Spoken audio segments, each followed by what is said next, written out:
like they're wrong for having a mood. And people like this guy over here feel those moods, and sometimes they don't want to be around people when they're in a bad mood. But surely when they're in a good mood, they want all they can get, because these other people feel the moods of others. And what happens is this person on the left actually went and got pills for the bad moods that other people around him were having, because he didn't know that they weren't his moods. How silly is that, to go to a shrink and have them give you pills for something you don't even have? But we're all doing that in society because we don't know. And these charts give us intuitions and insights and a way to look at how we're designed. So Sandra is designed not to have crises necessarily, Johnny, but she's designed to have good moods and bad moods and get wisdom from those moods. You know, if she was in a bad mood and you told her she won the lottery, she'd still be in a bad mood. And she would go, oh no, I won the lottery, I got to pay taxes, darn it. And if she was in a good mood and you told her somebody ran into her car, she'd probably be such a good mood that she wouldn't care. She'd go, oh yeah, that's great, I'll get a new car, I've got insurance, no big deal. And what we learn from this story is that our moods have nothing to do with what's going on outside of us, but we think it does. So a lot of women in a bad mood get rid of their boyfriend because they think it's the boyfriend that's causing the bad mood.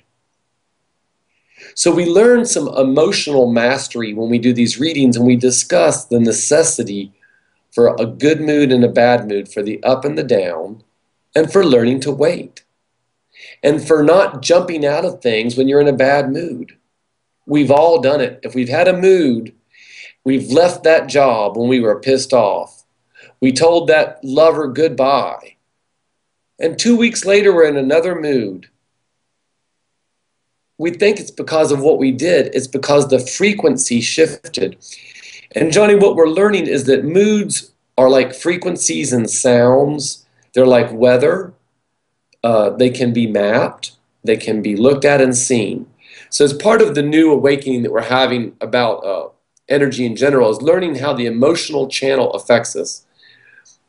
This person who gets this reading, I would talk a lot about moods with Sandra and help her not feel guilty about her moods and help her look at who she lives with.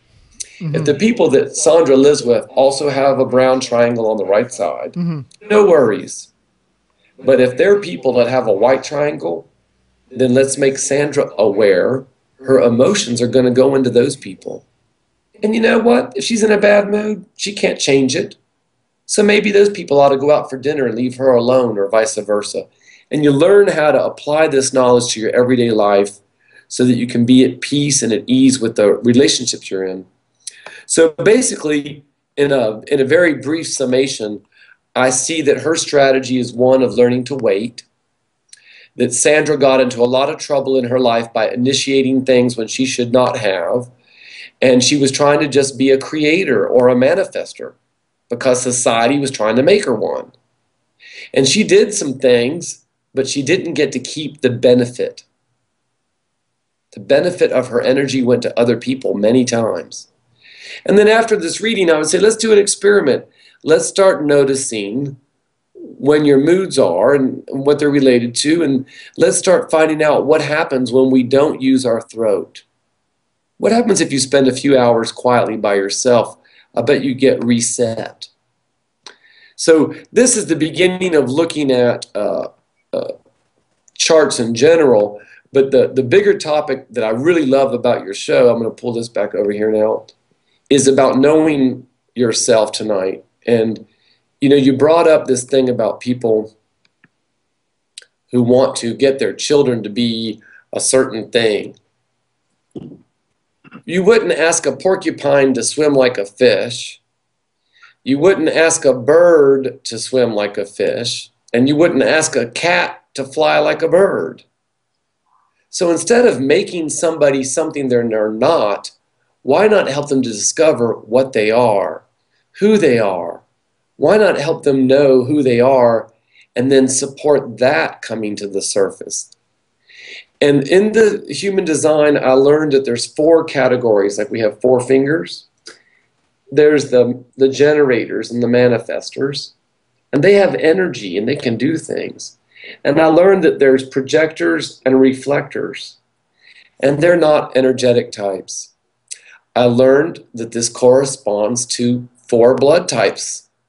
So if you can see that the 4 types also have a biological correlation, you can classify people into 4 blood types, and that's scientific.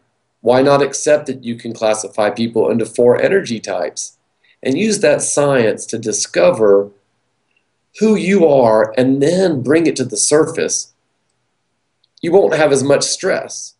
So before you tell somebody go be a doctor or a lawyer or a salesman or an actress, find out the strategy that will support that emerging personality. Because we all have a strategy for success, and we all enjoy life a lot more when we're in our strategy. I'm really grateful for you bringing to the population of the people that watch your shows as much of the information as you do, Johnny. I think it's a great example that your chart says you're supposed to be